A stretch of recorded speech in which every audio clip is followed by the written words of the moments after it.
오늘은 저희 시창작 특강 6번째가 되겠습니다. 오늘 그 창작 강좌는 제목을 존재 탐구의 시학과 구원의 시학, 아주 거창하게 잡았습니다. 왜 거창하게 잡았느냐면은 바로 거기서도 나오지만 플라톤이 시인을 아주 경멸했습니다. 플라톤만 경멸하는 것이 아니라 오늘날 많은 사람들이 사실은 시인을 우습게 압니다. 그 우습게 아는 이유가 뭐냐? 시인들은 철학이 없고 그저 말재주만 부리는 사람들이다 라든지, 어떻게 보면 시인은 한가하게 이렇게 글이나 쓰는 사람이다 라든지 그렇게 생각을 합니다. 그래서 시인을 대단히 별 볼 일 없는 존재로 얘기하고 있는데, 이게 바로 오늘날 문제가 아니라 옛날 이미 그리스 철학을 창시했던 플라톤 시대부터 그랬다는 것이죠. 근데 같은 철학가이면서도 아리스토텔레스는 철저히 이 부분을 반대했습니다. 왜 플라톤이 시인을 우습게 생각했는가? 그것은 바로 시인들은 진리를 직접 탐구하는 존재가 아니라는 데 있습니다.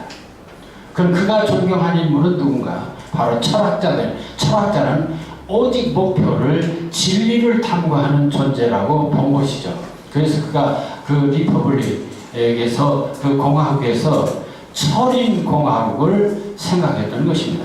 이 세상에 철학자만 있다면 세상은 가장 이상적인 나라가 될 것이다. 그런데 시인들은 안 된다 하는 것입니다. 왜 안 되느냐?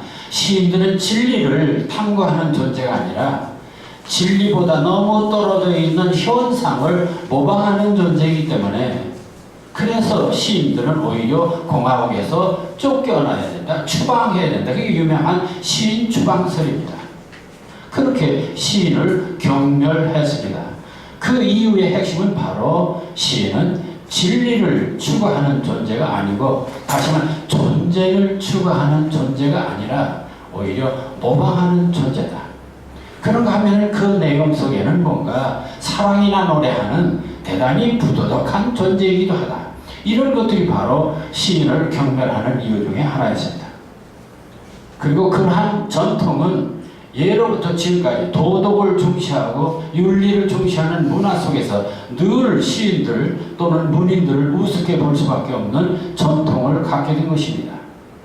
따라서 우리가 지금 시를 쓰면서 정말 우리는 그러한 존재인가? 그저 별 볼 일 없는 존재인가? 써서 아무 소용없는 것인가? 그렇다면 쓸 필요가 없죠. 세상이 그렇게 경멸하는 시를 왜 씁니까? 그래서 여기서 분명한 내가 왜 시를 쓰는 것인가? 그리고 시는 무엇 하는 것인가? 시의 궁극적인 목표는 무엇인가 하는 철학을 세워야 하겠다는 것이죠. 이것이 분명치 않고는 정말 시인은 때때로 말장난에 불과할 수 있다. 그런 점에서 시인은 반드시 내가 왜 시를 쓰고 시가 정말 무엇을 목표로 하는가 하는 궁극적인 문제에 대한 확신을 가질 필요가 있다는 것입니다. 그 가장 중요한 핵심이 바로 시인도 철학을 추구한다. 다시 말하면 시인도 존재를 탐구하는 존재다 라는 것이 첫째고요. 두 번째는 시인도 그 궁극적인 목표는 구원에 있다. 이 두 가지가 핵심입니다. 그러니까 이 두 가지 신념만 분명하다면 우리는 시인이 된 것이 대단히 자랑스럽고 또 시를 쓰는 보람도 느낄 수 있으리라고 생각합니다. 이런 점에서 오늘 강의는 대단히 중요한 강의가 된다 하는 것을 다시 말씀드리면서, 그래서 이 아리스토텔레스가 그렇게 별명을 했어요. 아니다. 진리는 저 너머, 원래 플라톤의 사상, 이데아 사상 아닙니까? 진리는 현상에 있는 게 아니라 현상 저 너머, 요단강 건너에 있다라고 보는 것입니다. 그런데 아리스토텔레스는 그런 입장이에요. 진리는 저 하늘 저편, 구름 저편에 있는 게 아니라 우리가 살고 있는 이 현실 속에 진리가 있다. 그리고 시인도 궁극적으로는 진리를 추구하는 존재다. 그런 점에서 철학이나 신학 다를 바가 없다고 주장한 것이 바로 아리스토텔레스입니다. 그런 의미에서 아리스토텔레스는 우리 시학, 예술가의 조상이고 정말 최초의 대변이라고 볼 수도 있습니다. 자, 여기서 중요한 것은 그렇습니다. 인생을 왜 사는가? 학문을 왜 하는가? 그것은 똑같습니다. 시를 왜 쓰는가? 바로 그것은 존재를 탐구하기 위해서 합니다. 존재란 말을 다른 말로 하면 본질이라고 할 수도 있고 또 진리라고 할 수 있습니다. 다시 말하면 참모습이 무엇인가? 모든 사물의 참모습은 무엇일까? 그래서 인간은 존재 탐구의 존재다. 그렇게 말할 수 있죠. 인간은 존재 탐구의 존재다. 그런데 그 존재에는 어떤 존재가 있냐? 네, 인간이라는 존재도 있습니다. 또 사물도 하나의 존재입니다. 또 신도 존재입니다. 그러니까 인간 존재를 탐구하는 존재고, 그리고 사물 존재를 탐구하는 존재고, 신적 존재를 탐구하는 존재가 바로 인간입니다. 그래서 인간은 동물과 다른 만물의 영장일 수도 있는 것이죠. 결국 인간이라는 것은 인간이란 뭐냐 하는 인간의 참모습을 찾기 위해서 노력하는 존재가 인간입니다. 또 사물의 본질이 뭐냐, 그 본질을 찾기 위해서 노력하는 것이 바로 또 인간입니다. 또 신의 존재, 다시 말하면 형이상학적 세계, 가치의 세계, 이런 세계의 참모습을 찾으려 하는 것이 또한 인간입니다. 이런 면에서 인간은 존재 탐구의 존재다. 이렇게 얘기할 수 있죠. 자, 그런데 문제는 이 인간 존재, 다시 말하면 인간 존재, 먼저 인간 존재를 탐구해 봐야겠는데, 인간은 어떤 존재인가? 인간이란 도대체 무엇인가? 어떤 존재인가? 근데 역사적으로 많은 분들이 정말 우리가 존경하는 성인 그리고 정말 유명한 분들이 다 공통적으로 말하는 게 있습니다. 그게 무엇일까? 인간이란 뭐냐? 인간 존재 탐구. 인간은 어떤 존재인가? 불교에서는 인간이란 인연의 존재다. 그런가 하면은 인간은 무상한 덧없는 존재라고 말합니다. 덧없는 존재, 허무한 존재입니다. 유교에서는 운명적 존재라고 보는 것이죠. 음양오행에 의해서 인간은 이미 정해진 운명 속에 사는 존재다. 그럼 기독교에서는 인간은 피조물이다. 근데 불행하게도 인간은 타락한 존재다. 그래서 죽을 수밖에 없는 존재다. 그게 바로 인간 존재 인식입니다. 자, 프로이드는 인간을 뭐라고 봤느냐? 프로이드는 인간에게는 심리적으로 세 가지 유형이 있다. 이드가 있고 이고가 있고 슈퍼이고가 있다. 다시 말하면 욕망이라고 하는 것이 밑바탕으로 해서 끊임없이 이드와 이고와 슈퍼이고가 끊임없이 욕망을 지향해가는 것이 바로 인간이다. 자, 사르트르 같은 철학자도 그렇게 말했습니다. 인간은 대자다. 그래서 그는 즉자와 대자를 구별합니다. 이 우주 만물은 두 가지로 나눠집니다. 하나는 내가 누구인지를 모르는 감각이 없고 의식이 없는 존재가 있습니다. 이 세상에는 유일하게 인간만이 내가 누구인지 대상이 무엇인지를 이렇게 비교하면서 나의 존재를 인식하는 존재가 바로 인간입니다. 그래서 그런 존재를 대자라, 그리고 그런 것을 전혀 느끼지 못하는 존재를 즉자라, 이렇게 해서 인간을 대자라, 그리고 자연을 즉자라고 얘기를 하고 있습니다. 근데 문제는 대자는, 즉자는 영원히 변치가 않습니다. 근데 대자는 끊임없이 변해요. 그래서 이 대자는 늘 즉자를 또 추구합니다. 자, 그다음에 하이데거 같은 철학자는 인간이라고 하는 것은 존재 망각의 과정이다. 그러니까 참모습이 계속 상실되어가는, 후퇴되어가는, 퇴화되어가는 존재다. 자, 이런 것들을 종합해보면 인간이란 뭐냐? 결국 인간은 불완전한 존재다. 그리고 무엇인가 결핍을 느끼는 존재입니다. 그래서 늘 그걸 채우고자 하는 욕망을 가진 존재가 인간입니다. 그 완전을, 그 얘기는 바꿔 말하면 우리가 완전히 빼앗겠다는 얘기도 들을 수 있죠. 그러니까 원래는 완전했었는데 그렇지 못하니까 완전을 우리는 완전에 대한 향수를 느끼겠죠. 그럼 결핍은 뭐냐? 우리가 충분히 아주 배가 불렀었는데 만족스러웠는데 그렇지 못하니까 다시 그 배고픔을 추구하는 것도 아니고 그 배부름을 추구하는 것이겠죠. 그게 결핍의 존재입니다. 결국 완전 충족을 상실한 존재가 인간이다.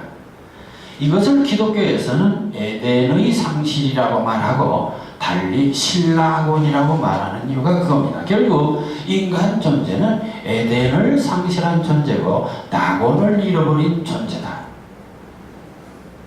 자, 그래서 근데 이제 그 얘기를 결국 끊임없이 낙원을 추구하는 욕망의 존재이기도 합니다.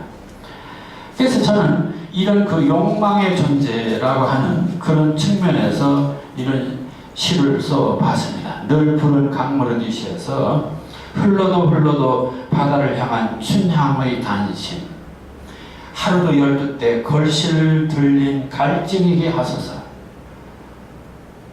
분악으로 치솟는 불만의 식욕이기에 강물은 늘 들녘을 적시고 시간을 적시고 서러움을 적시고 이 바스락거리는 목숨을 적시고 정갈한 낮이면 하늘 언저리 순진한 감색자락 입에 물고 찝찝한 사랑가득 불러봅니다.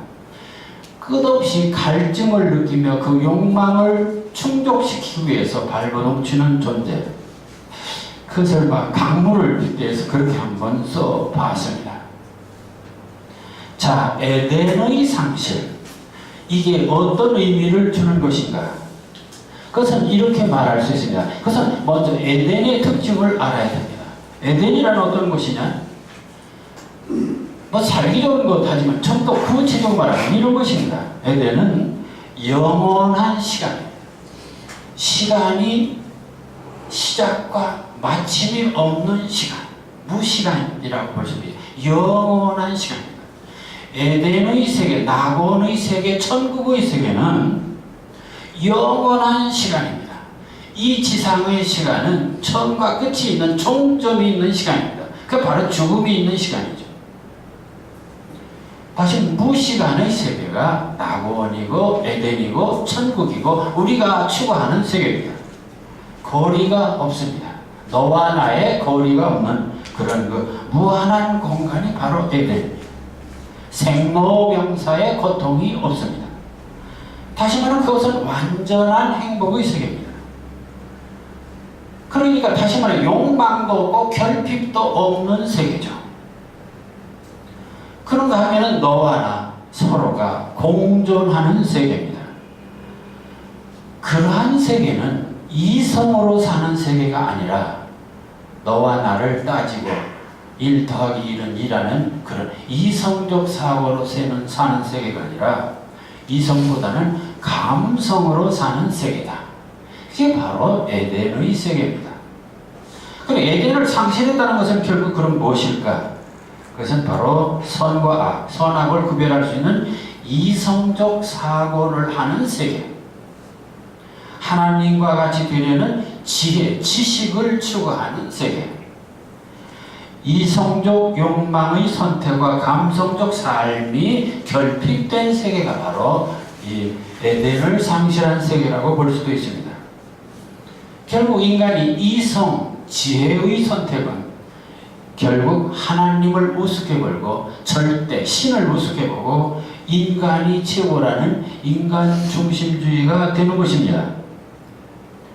그래서 신과 인간과 자연, 에덴에서는 함께 잘 지냈는데 이런 그 에덴에서 떠난 우리들의 삶은 그들이 더불어 살지 못하는 공존 질서가 붕괴된 세계가 지상의 세계다.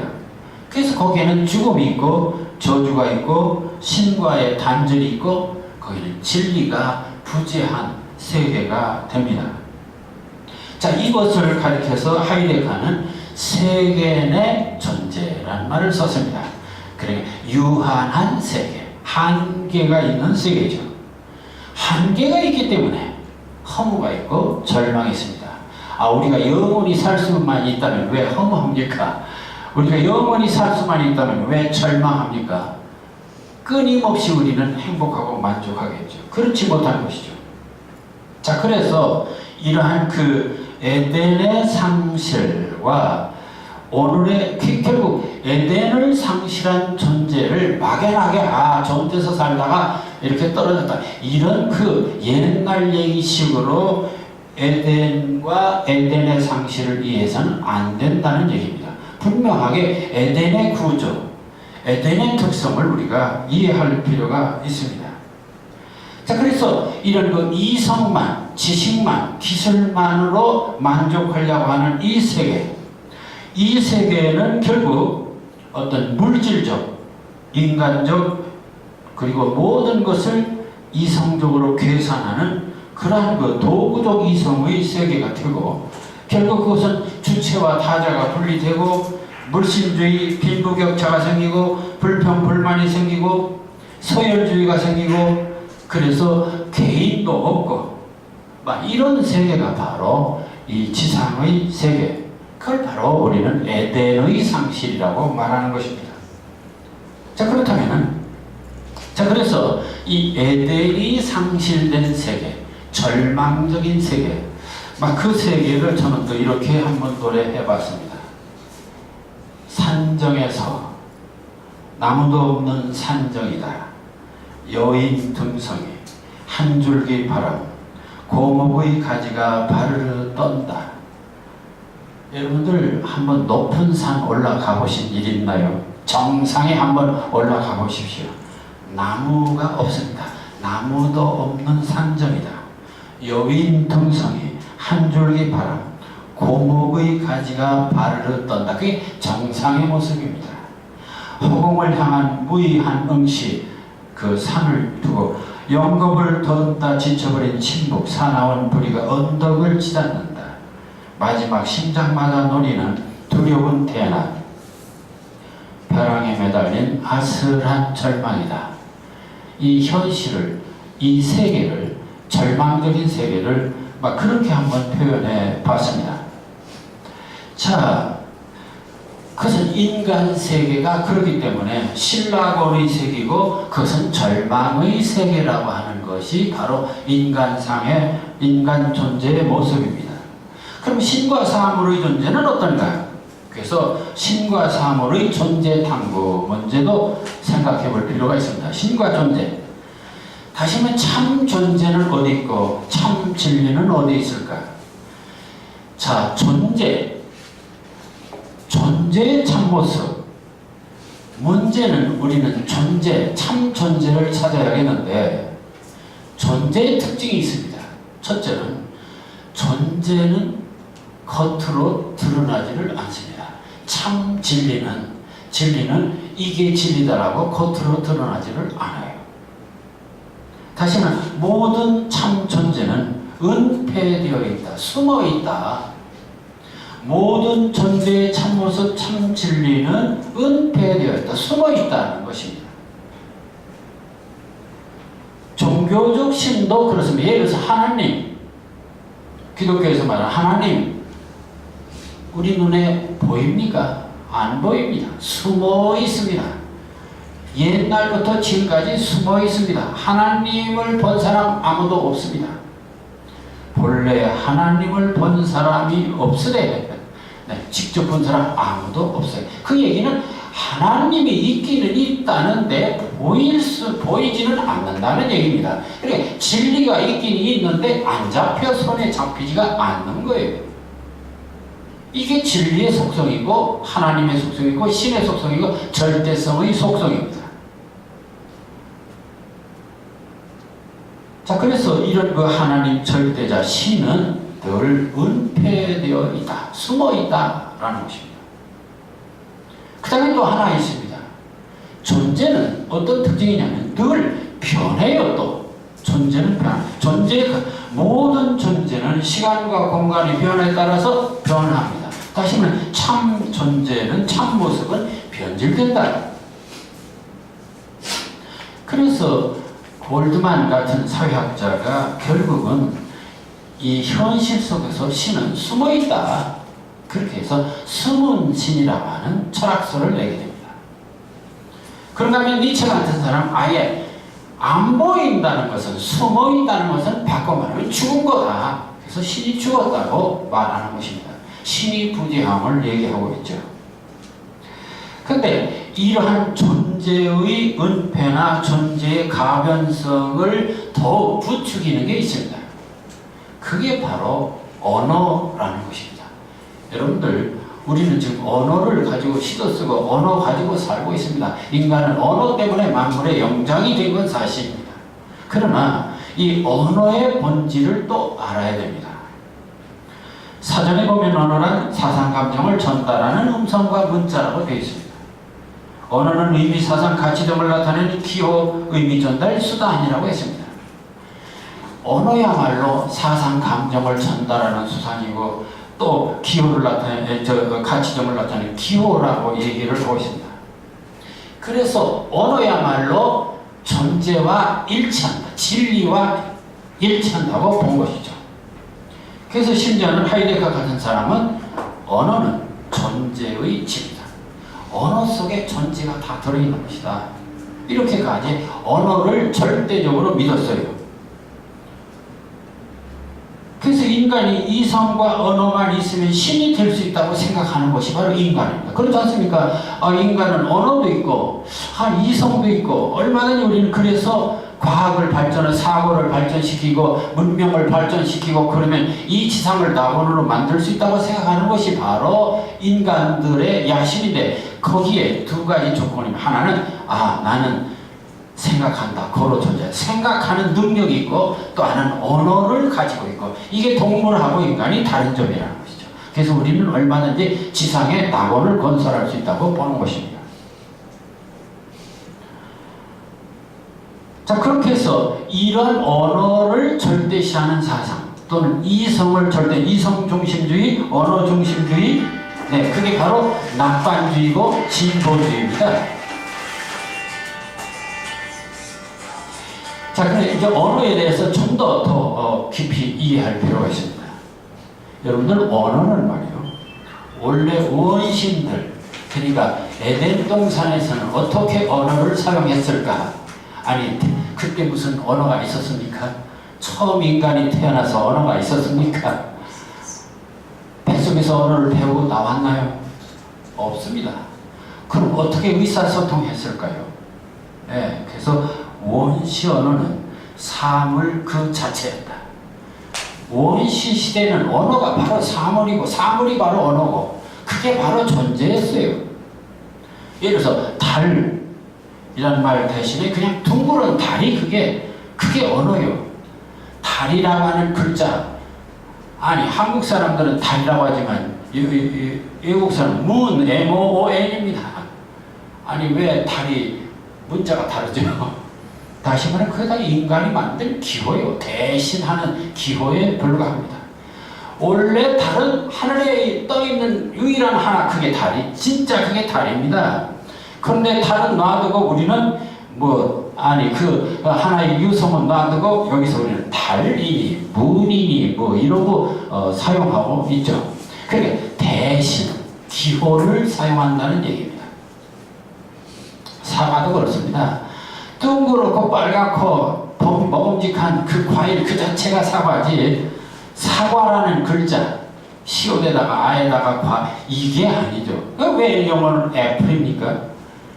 다시 한번 이런 것들은 다 그 실제 존재를 대신하는 기호에 불과합니다. 그래서 초기 언어는 사물과 언어가 일체다. 아주 구체적인, 그건 이런 거나 같은 겁니다. 옛날에는 장사할 때 물물교환이지, 어디 화폐가 있었습니까? 물물교환이지. 물건 대 물건으로 서로 주고받았습니다. 그러니까 언어도 사물 대 사물입니다.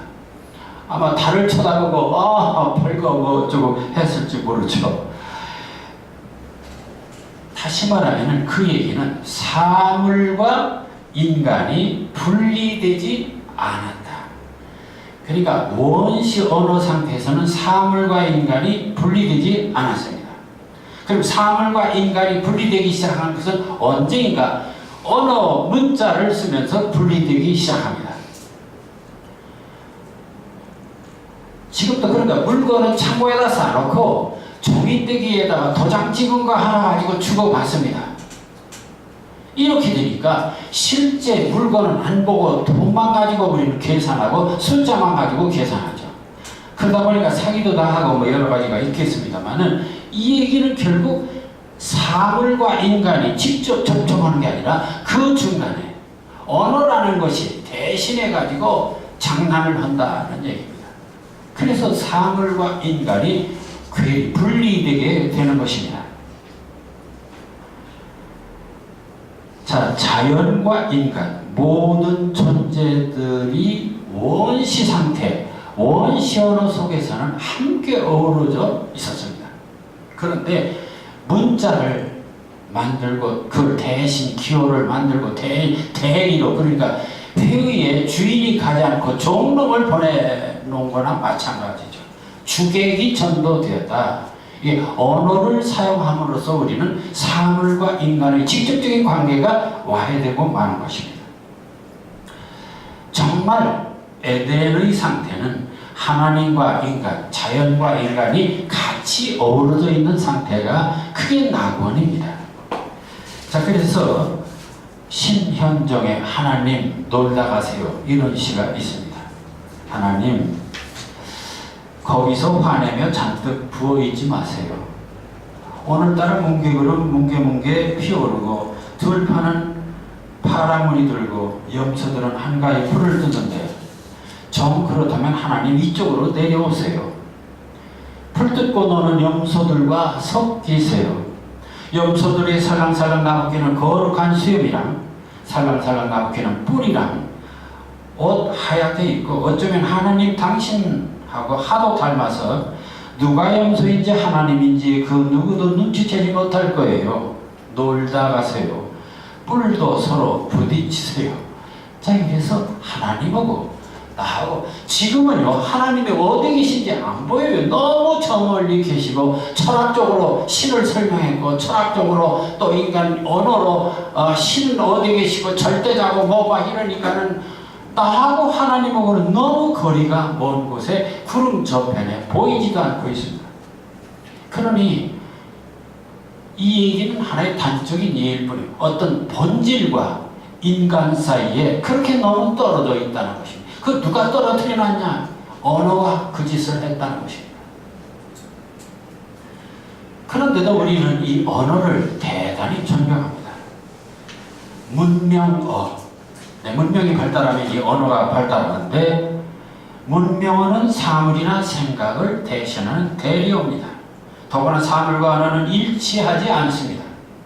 사과와 실제 사과와는 아무런 관계가 없습니다. 문명어는 모든 사물을 기호화, 상징화해서 사용하기는 편리합니다. 그러나 문제가 있습니다.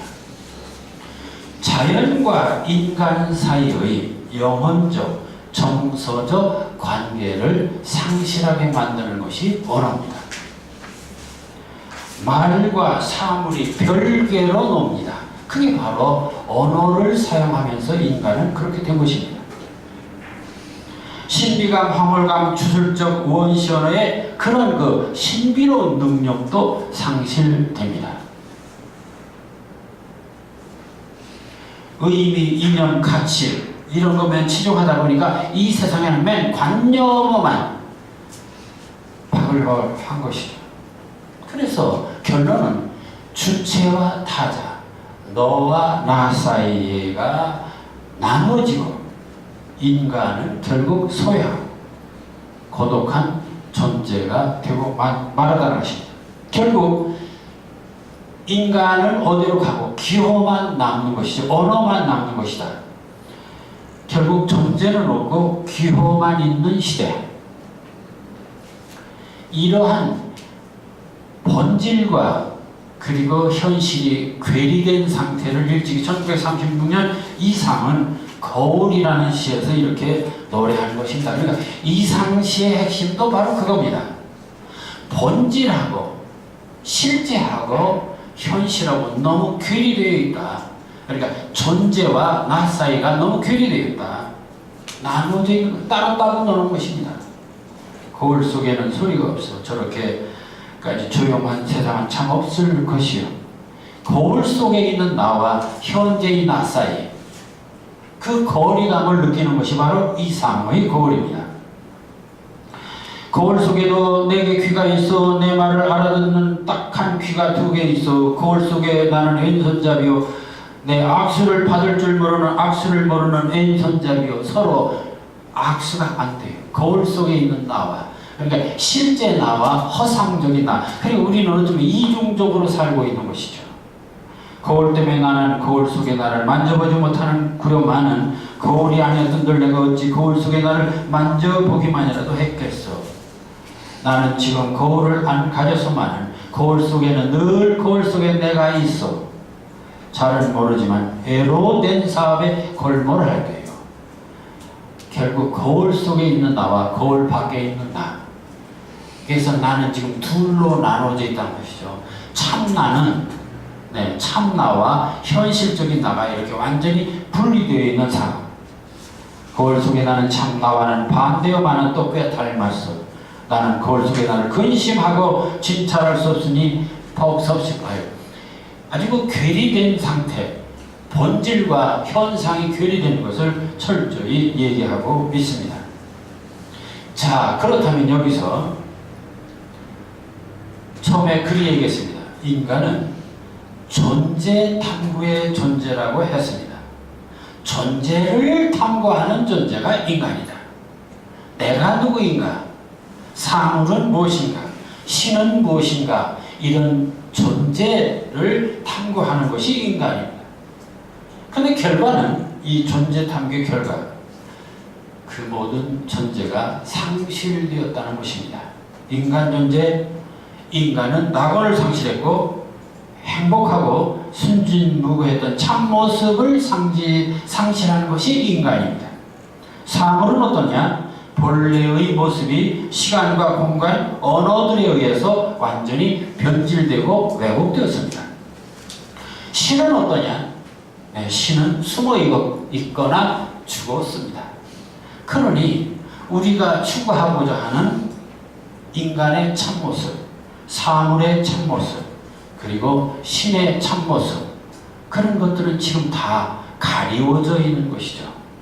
가리워져 있는 한 우리는 불행할 수밖에 없고, 그것이 바로 에덴을 상실한 우리들의 삶입니다. 자, 그렇다면 인간이 해야 할 일이 무엇인가? 또 시인이 해야 할 일이 무엇인가? 또 철학이 해야 할 일이 무엇인가?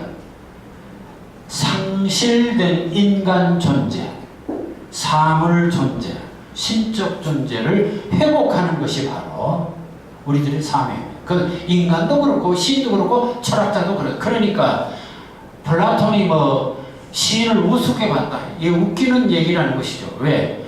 시인이건 철학자건 누구건 우리들의 모든 과제는 존재를 회복하는 데 있습니다. 철학자들만 존재 찾는 존재가 아닙니다. 우리도 존재를 그리고 시도 존재를 찾는 데 목표를 둬야 됩니다.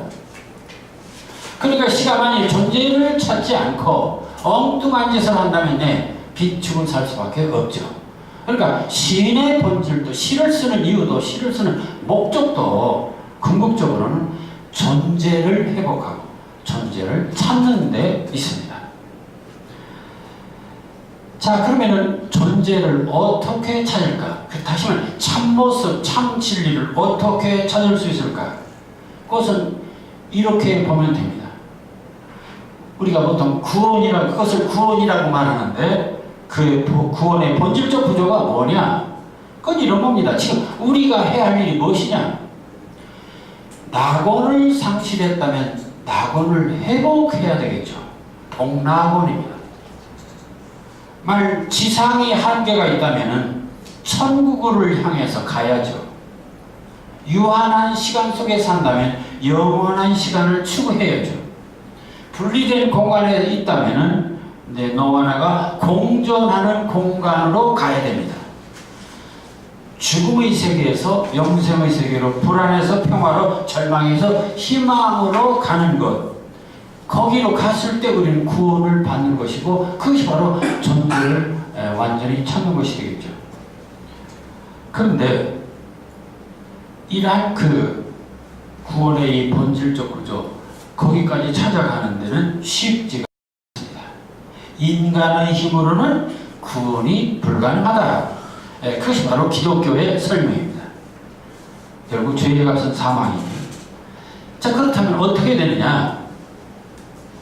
이것은 하나님의 특별 사면이 필요하다. 8.15 되면은 죄에서 특별히 사면하듯이 그리스도의 십자가와 신의 은총이 필요하다. 자, 그래서 그것을 키엘케골 같은 사람도 그런 얘기를 합니다. 결국 인간이 아무리 발버둥 쳐도 인간의 힘으로는 구원이 불가능하다. 오직 신의 힘으로만 구원이 필요하다. 왜 그러냐면은 이겁니다. 영생이니 영원한 시계이니 또 공존이니 이 절대적인 평안이 희망이 이런 것들은요, 다시 말하면 이게 다 에덴적인 것이고 천국적인 것인데, 그런 것은 인간의 힘으로는 할 수 있는 영역이 아니기 때문입니다. 할 수 있는 영역이 아니, 그 신만이 할 수 있는 영역이기 때문에 안 된다라는 것입니다. 그러면 또 절망입니다. 그럼 전혀 불가능한 것이냐? 그래서 인간으로서 구원, 다시 말하면 이 존재를 회복하는 길은 없을까? 인간으로서 존재를 회복하는 길은 없을까? 그 인간으로서 존재를 회복하는 길, 바로 인간으로서 가능한 길을 모색할 수밖에 없습니다. 그 첫째, 그래서 불교에서는 참선 수행을 하면 해탈의 길에 갈 수 있다. 해탈할 수 있다. 그건 존재에 도달할 수 있다. 존재를 회복할 참 모습으로 돌아갈, 이게 바로 불교의 교리입니다. 그래서 불교에는 열심히 참선 수행하고 하죠. 근데 이제 불교 얘기고, 그럼 시에서는, 아니 문학에서는 어떻게 해서 이러한 구원, 다시 말하면 본질에 도달할 수 있을까 하는 것입니다. 그 시에서 본질에 도달하는 것, 바로 그것은 만약 시가 그런 그 구원의 길로 인도할 수만 있다면 그게 바로 시적 구원이죠.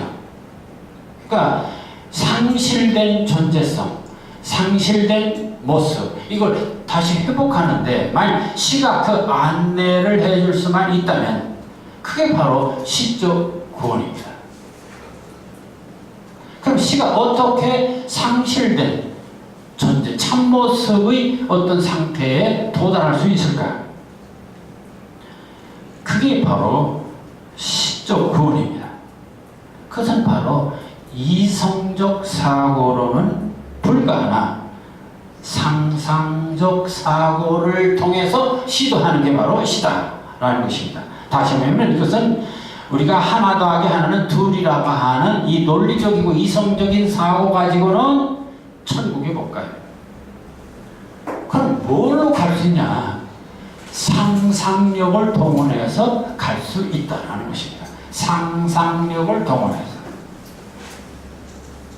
다시 말하면 천국에 간다라고 하는 것, 다시 하나님과 내가 분리되었다, 너와 내가 분리되었다라고 하는 것은 그럼 합치면 되는 것인데, 분리된 공간에서 너와 내가 공존하는 공간으로 합치면 되는 것 아니냐? 합치면 하나가 되면 될 거 아니냐? 근데 하나가 되려면 논리적으로, 과학적으로는 합칠 수가 없습니다. 그럼 어떻게 합치는 거냐? 하나님하고 내가 같이 있으면 끝나는 거 아닙니까? 문제는 하나님하고 내가 같이 없으니까 불행하죠. 내가 아버지 품속에 있으면 내가 왜 괴롭습니까? 아버지하고 헤어져 있으니까 괴로운 거예요. 그 합치는 방법이 무엇이냐 이겁니다. 그 합치는 방법을 상상력을 동원해서 합치는 것, 이게 바로 시입니다. 시는 상상력을 통해서 합치는 방법을 추구하고 있어요. 이게 바로 시적 구원의 길입니다. 자, 그것을 우리는 시학에서 메타포라고 하는 것입니다. 은유라고 하는 메타포라고 하는 하나의 기교를, 하나의 메커니즘을 이용하는 것입니다. 그건 하나의 말하자면 요단강을 건너가는 다리 같은 것이죠. 지상에서 천국으로 가는 다리, 그게 바로 메타포라는 다리, 상상력이라는 다리를 거쳐서 우리는 낙원을 갈 수 있는 것입니다. 다시 말하면 무라일체, 물질과 내가 하나가 되는 것, 결국 여기서는 물화 또는 육화가 있습니다. 다시 말하면 물화는 사물이 인간이 되든지, 그게 물화입니다. 인간이 또 사물이 되든지, 물화, 내가 되는 것, 결국 인간이 사물이 되는 것, 인간의 사물화, 이게 바로 물화라고 얘기를 합니다. 또 육화는 뭐냐? 내가 인간이 된 사물이 인간이 되는 것입니다. 결국 신이 인간이 되든지 인간이 신이 되든지 서로 이렇게 해서 합치는 관계입니다. 자, 그래서 결국 자연과 하나가 된다. 신과 인간, 너와 내가 하나가 되는 경지, 그 경지에 구원이 있다고 보는 것이 바로 시적 구원의 논리입니다. 우리가 시를 쓰는 궁극적인 목표도 거기에 있습니다. 종교를 믿는 궁극적인 목표도 구원입니다. 그럼 우리는 생각할 때, 종교에만 구원이 있고, 그는 시에는 구원이 없다. 그래서 시를 우습게 또 생각할 수 있습니다. 철학에만 구원이 있고, 시에는 구원이 없다. 철학에만 진리가 있고, 시에는 진리가 없다. 종교에만 진리가 있고, 시에는 진리가 없다. 이런 사고방식에 문제가 있습니다. 그러니까 결국 우리는 시도 궁극적으로는 구원을 향해서 가는 과정이다. 그럼 어떻게 갈 수 있는 것이냐? 그것은 하나가 되면 되는 것입니다. 우리가 종교를 믿는 것도 신과 내가 하나가 되는 신일합일, 신과 인간이 하나가 되면 끝나는 거죠. 사실은 지금 나눠져 있기 때문에 문제죠. 그렇다면 신을 통해서 너와 내가 합칠 수만 있다면 그게 바로 구원의 경지가 아니겠습니까? 자, 그래서 그 구원의 방법에는 물화와 육화라고 하는 방법을 거치게 됩니다. 내가 물건이 되든지 물건이 인간이 되든지 이 두 가지 방법입니다. 그래서 그 방법을 최초로 동원한 것이, 예를 들어서 수사학적으로 말할 때 의인법이라고 하는 게 바로 그런 것입니다. 자, 박의상의 산에서 이렇게 말하고 있어요. 그렇게 산은 말하고 있었다. 뭉치면 산다고. 뭉쳐서 덩어리져서 푸르딩딩 버티면 산으로 남으면 산다고. 산은 말하고 있었다. 뭉치자고 덩어리지자고 이렇게 웅크리고 잔뜩 웅크리고 버티자고 사는 산들에게, 사는 산 것들에게 말하고 있었다. 그렇게 말하고 있었다. 뭉치자고, 산하고 나하고 뭉치자고, 산과 산이 하나가 되자고. 과학은 이성의 세계는 분리된 세계, 나눠놓는 것이 과학의 세계고 이성의 세계고 이 세상 풍속입니다. 그것을 합치는 것이죠. 우리는 이런 것들을, 예를 들어서 박의상의 시 이런 것들 보고 의인법 이럽니다. 의인법 하면 그 빤한 거 인간 어떤 동물을 인간처럼 이렇게 감정을 개입해서 든다. 그 속에는 깊은 철학이 있다는 것입니다. 왜 의인법이 중요한 것이냐? 그것은 바로 너와 내가 하나가 되는 하나의 방법이기 때문에 그렇습니다. 그러니까 이것은 정말 자연과 인간이 자연, 모든 사물을 하나의 그런 인격화하는 방식, 이게 시에서 대단히 중요한 방식이고 그게 바로 서로 통합하는 한 길이기도 합니다. 자, 시인의 길. 신의 궁극적인 목표, 가치. 그것은 앞서도 말한 것처럼 존재와의 만남, 참된 존재를 찾는 과정. 그게 그래서 우리는 가치가 있는 것, 시를 쓰는 이유가 있고 가치가 있는 것이죠. 그러지 않고 그냥 말장난하기 위해서 시를 쓴다. 이건 정말 그럴 바에는 할 필요가 없습니다. 시를 써도 먹을 게 나옵니까? 뭐가 나옵니까? 정말 그 어떤 본질적인 가치를 추구하고 회복하는 데 있습니다. 그러니까 시인이라는 끝내 그런 그 본질을 추구하고 가치를 추구하는 존재입니다. 그래서 존재와 만나고자 노력하는 것이 바로 시다. 그래서 그런 그 존재와 진리와 참 존재와 어떤 신과 너와 만나고자 하는 욕망, 그 간절함, 그것들을 표현한 시들이 많습니다. 그 중에 서정주의 꽃밭의 독백도 대표적인 시입니다. 자, 꽃밭의 독백. 여러분들 아침마다 꽃을 보고 또 집안에 꽃 한 송이씩 다 있습니다. 꽃이 좋으니까. 그렇죠. 왜 꽃이 그렇게 좋은가요? 꽃은 이상하게 언제 봐도 좋아요. 그 언제 봐도 좋은 꽃의 본질이 도대체 무엇일까요? 자, 그게 바로 꽃밭의 독백입니다. 노래가 맡기는 그중 나아다. 음악이 최고라는 것이죠. 그러나 음악도 아무리 날뛰어봐야 구름까지 갔다가 되돌아오고, 음악이 그렇게 좋은 인간의 기술이기는 하지만 한계가 있습니다. 내 발굽을 쳐달려간 말은 바닷가에 가 멎어버렸다. 그렇게 힘센 말도 아무리 뛰어봤자 육지 이상을 바다는 못 가요. 다 한계가 있어요. 활로 잡은 산돼지, 배로 잡은 산새들에도 이제는 벌써 입맛을 잃었다. 지상에 팔진미 아무리 고기 반찬 좋다고 해도 계속 먹으면 이거 맛없어요. 그런데 아침마다 꼬닥, 아침마다 개벽하는 꼬닥. 꽃은 아무리 봐도 좋아요. 도대체 그 좋은 비밀이 어디 있을까? 꼬닥, 아침마다 개벽하는 꼬닥. 내가 좋기는 제일 좋아도. 참, 그래서 정말 참 좋긴 한데 도대체 매일 개벽하는 그 비밀이 어디 있을까? 그 비밀을 찾는 것이 바로 이 사람에게 구원입니다. 이 사람에게 구원이 바로 거기에 있습니다. 그러나 불행하게도 물바닥에 얼굴이나 비치는 헤엄도 모르는 아이와 같이 수영 못하는 놈이 이렇게 물가에서 이렇게 얼굴이나 비춰보는, 나는 내 닫힌 문에 기대 섰을 뿐이다. 한계가 있는 것이다.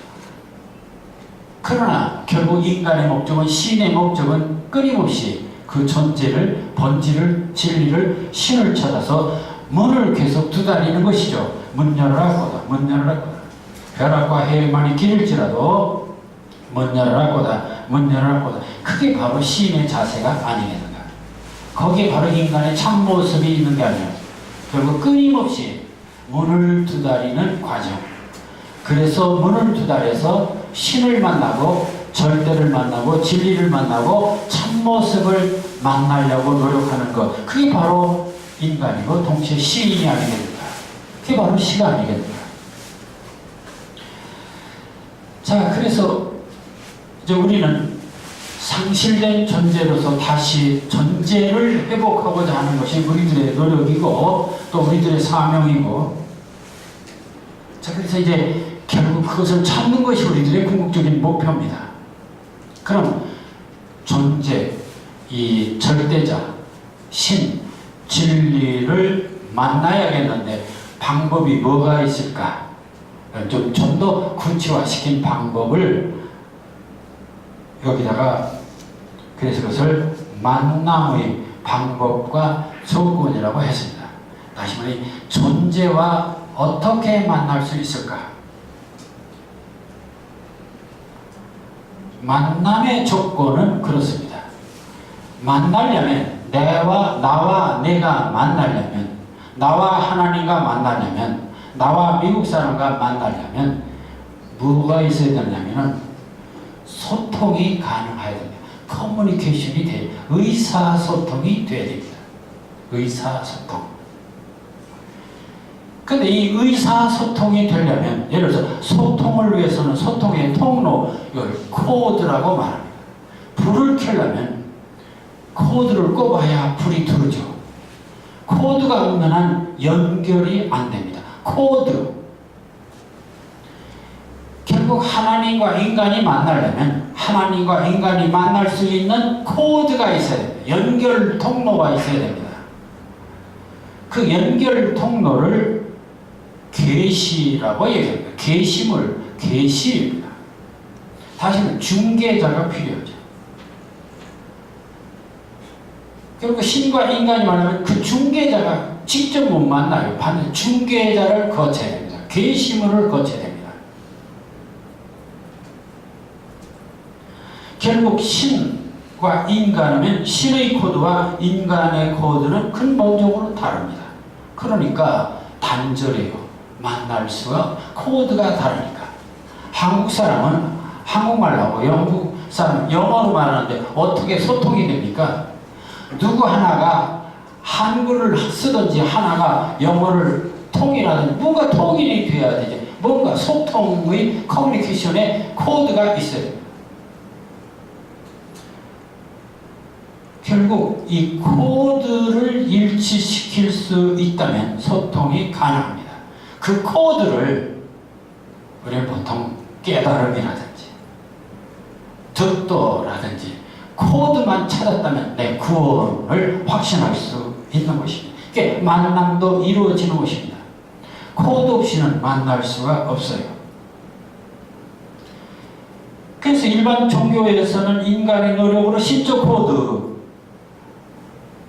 가능할 수 있다. 신을 만날 수 있다. 인간의 노력으로. 그게 불교나 유교의 논리입니다. 그러나 기독교에서는 그 코드는 인간의 힘으로는 만들 수 없다. 하나님이 코드를 주셔야 된다. 그 코드가 뭐냐? 바로 예수님이라는 코드입니다. 예수님이라는 코드를 통해서 하나님을 우리는 만나게 되는 것입니다. 그렇다면 신은 어떻게 사물과 만날 수 있을까? 네, 코드가 필요합니다. 신도.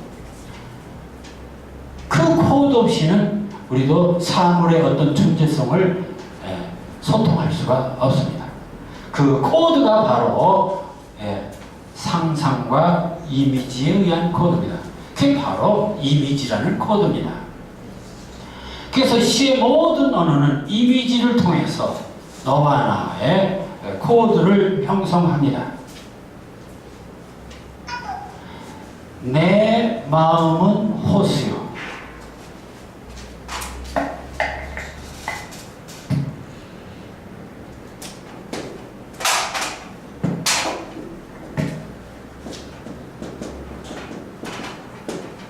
도대체 내 마음은 어떤 마음일까? 내 마음은 그저 바람만 불면 흔들리고 이런 한마디 말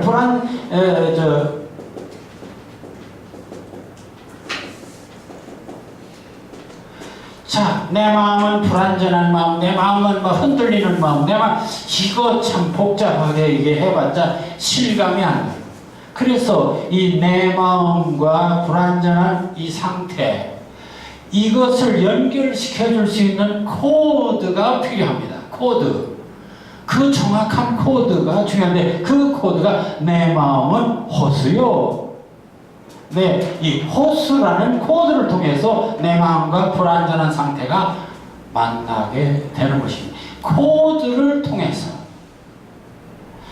결국 이 코드, 이 호수는 결국 시학적으로 말하면 하나의 이것은 메타포입니다. 이미지입니다. 다시 말하면 간접적인 하나의 중개자입니다. 중개자. 마치 하나님과 인간 사이에 예수님이 있듯이 그 중개자입니다. 이 중개자를 통해서 우리는 하나님을 만나는 것이죠. 우리는 이 호수라는 걸 통해서 마음의 실체를 보게 되는 것입니다. 마음이 어떤 마음이냐? 호수 같은 마음이에요. 그러니까 호수를 통해서 마음의 실체를 볼 수가 있는 것입니다. 그래서 반드시 이 중개자를 거쳐서 존재를 만나게 되는 것입니다. 그러니까 종교도 중개자가 필요하고, 시도 중개자가 필요합니다. 이 중개자를 찾는 게 바로 시입니다. 중개자를 내세우지 못하는 것, 이건 시적 구원이 소통이 불가능한 겁니다. 시적 소통이 아니죠, 그것은. 결국 중개자를 찾느냐 못 찾느냐에 있습니다. 중개자를 세우느냐 못 세우느냐에 있습니다. 이게 바로 시입니다.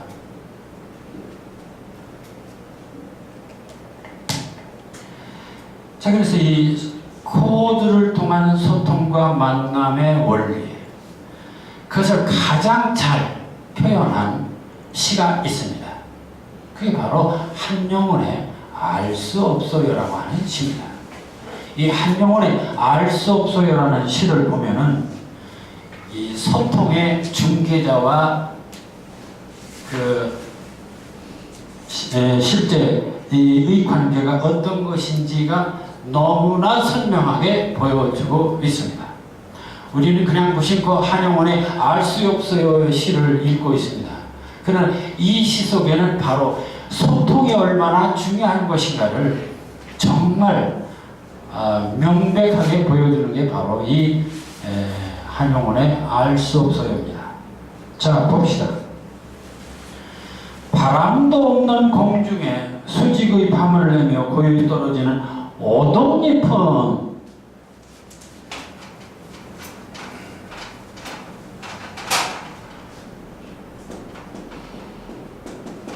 오동잎, 바람도 없는 공중에 수직의 밤을 내며 고요히 떨어지는, 앞에 있는 수식어 다 소용없는 소리야 이거. 가장 핵심은 오동잎은, 핵심 주어가 오동잎입니다. 오동잎. 근데 오동잎은 누구의 발자취입니까? 누구의 발자취입니까? 누구의 발자취입니까? 이렇게 되어 있습니다. 다시 말하면 이 지금 알 수 없어요. 제목이 중요한 게 아니라 그 시의 행을 한번 봅시다. 오동잎은 누구의 발자취입니까? 누구라고 하는 것은 자기가 찾는 대상입니다. 그럼 대상이라는 그 뭘까요? 신일 수도 있고, 부처님일 수 있고, 조국일 수도 있고, 님일 수도 있고, 그렇습니다. 어쨌든 대상이 누구? 누구? 부처님, 신, 조국, 님. 어쨌든 대상입니다. 그 대상의 실체가 뭔지 알 수가 없어요. 다만 무엇인가 계시로 보여주고 있어요. 계시, 중간자를 통해서 보여주고 있어요. 그 중간자가 뭐예요? 오동잎이라고 하는 중간자. 오동잎이라고 하는 계심을, 이 오동잎이라고 하는 계심을 통해서 누구가 무언가 하는 것을 보여주고 있습니다. 그래서 이 오동잎을 통해서 누구의 발자취가 아니냐, 발자취를 오동잎을 통해서 보여주고 있다는 얘기입니다. 누구의 발자취가 오동잎을 통해서, 오동잎이라는 계시를 통해서. 그러니까 하나님이 누구인지 우리는 본 일이 없습니다. 그러나 예수님을 통해서 하나님이 저런 분이로구나 볼 수가 있습니다. 예수를 통해서 보듯이 오동잎을 통해서 누구의 발자취를 보는 거예요. 그러니까 존재성이라고, 어떤 진리라고 하는 것은 보이지 않습니다. 숨어 있어요. 진리는 만질 수도 없고 그렇습니다. 근데 보이지, 은폐된 진리, 숨어있는 진리, 그러한 진리를 찾는 길은 오동잎 중개자 계시문을 통해서 우리는 찾게 되는 것입니다. 지리한 장막 끝에 서풍에 몰려가는 무서운 검은 구름 터진 틈으로 언뜻 보이는 푸른 하늘은 누구의 푸른 하늘. 그 다음에는 푸른 하늘이 중개자죠. 누구를 드러내는 계시문입니다. 꽃 없는 깊은 나무의 푸른 이끼를 그어서 예타부에 고요한 하늘을 스치는 알 수 없는 향기가 바로 누구의 계시문입니다.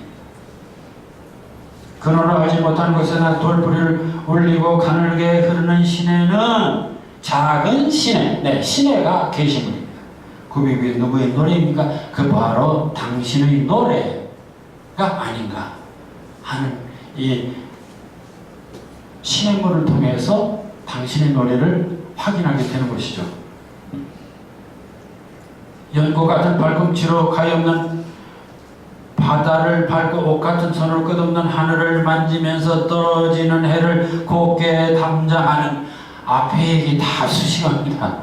다만 저녁노을, 마지막 저녁노을은 누구의 시입니까? 저녁노을이 바로 당신의 시다. 그런 얘기죠.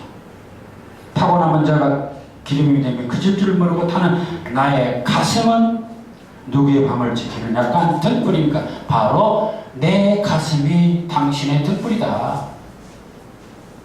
이렇게 누구라고 하는 절대자, 존재, 어떤 존재, 그리고 숨어있는 그 존재의 실체가 여기 오동잎이라든지 푸른 하늘이라든지 향기라든지 신의 저녁을 타는 가슴이라고 하는 이러한 중개자 코드를 통해서, 그리고 이것을 수사학적으로 말할 때 이게 메타포입니다.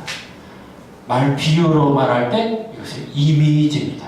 그러니까 이미지를 통해서, 메타포를 통해서, 그것을 종교적으로 말하면 계시문을 통해서, 과학적으로 말하면 코드를 통해서, 진리는 똑같은 거예요. 원리는 같습니다. 결국 시적 구원, 시로서 구원을 얻는다는 것은 좋습니다. 그리고 시적 구원의 길은 무엇이냐? 시적 구원의 길도 결국은 존재를 드러내는 코드를 찾는 것입니다. 그 코드를 통해서 존재를 찾게 되고 만나게 될 수가 있는 것입니다. 예수를 통해서 하나님을 만나듯이 신은 코드, 신은 바로 이미지, 다시 말하면 메타포를 통해서 존재를 만나게 되고, 모든 커뮤니케이션은 메시지를 통해서 만나게 되죠. 그렇지 않습니까?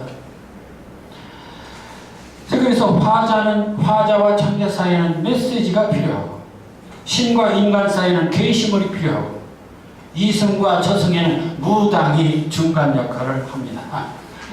하나님과 인간 사이에는 예수가 있고, 시인과 존재 사이에는 이미지가 있습니다.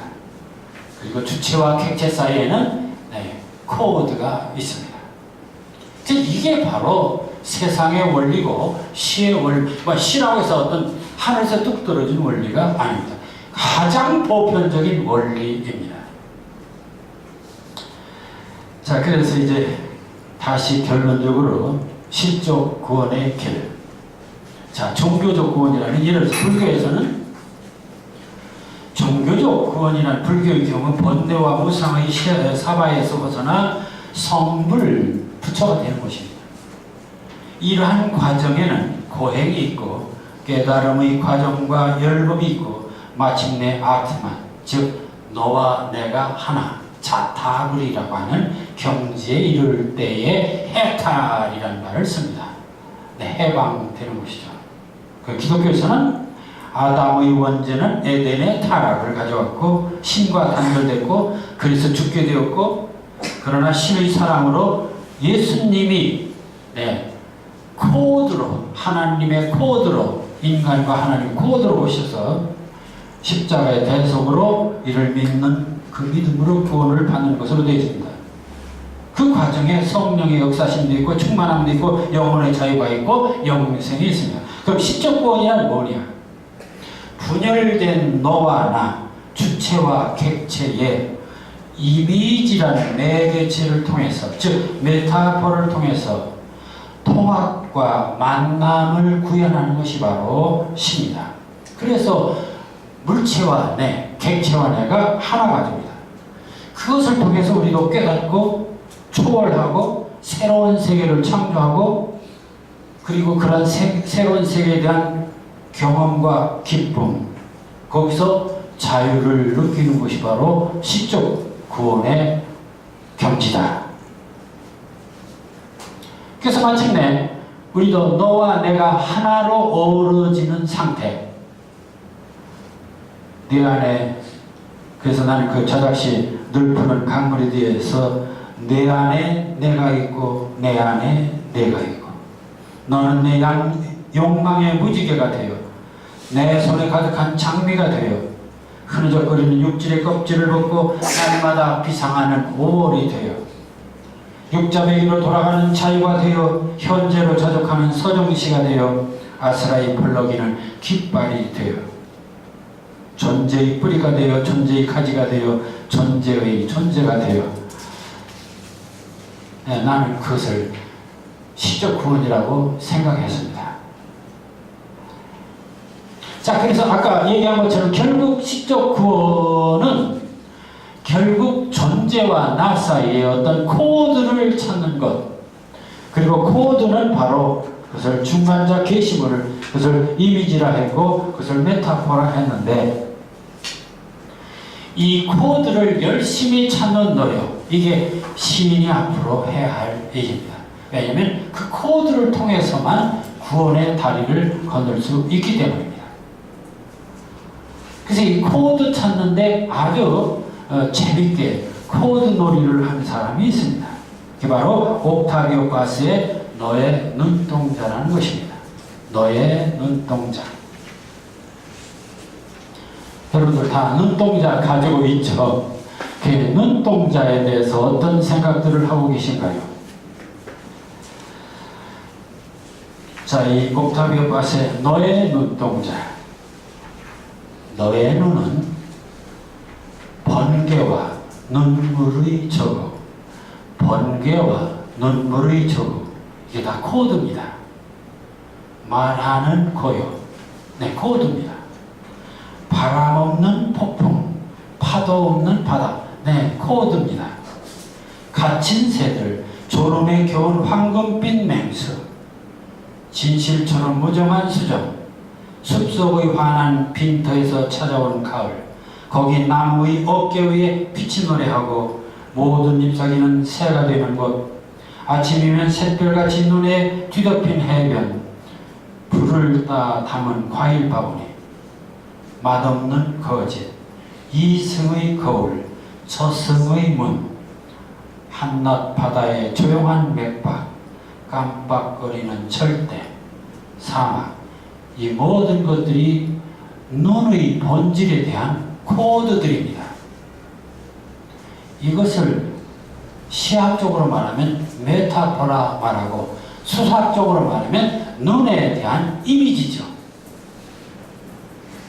그래서 나와 눈 사이에 이런 코드들을 통해서 진정한 눈과 내가 만날 수 있는 것이죠. 이게 바로 시적 구원이다. 결국 인간은, 그리고 시인은 궁극적으로 구원을 향해서 끊임없이 추구하는 존재가 인간입니다. 또 존재의 참모습을 찾아서 끊임없이 노력하는 그런 것이 시인입니다. 그런 점에서 시인은 철학자와 다름없고 시인도 종교가와 다름없어야 되는 것입니다.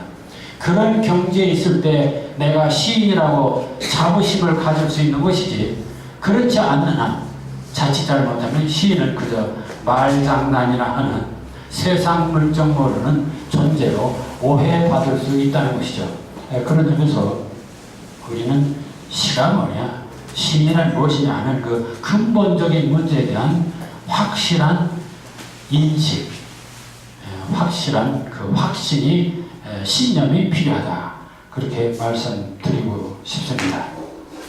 오늘 존재 탐구의 시학과 구원의 시학, 심각하게 말씀드렸습니다. 감사합니다. 네.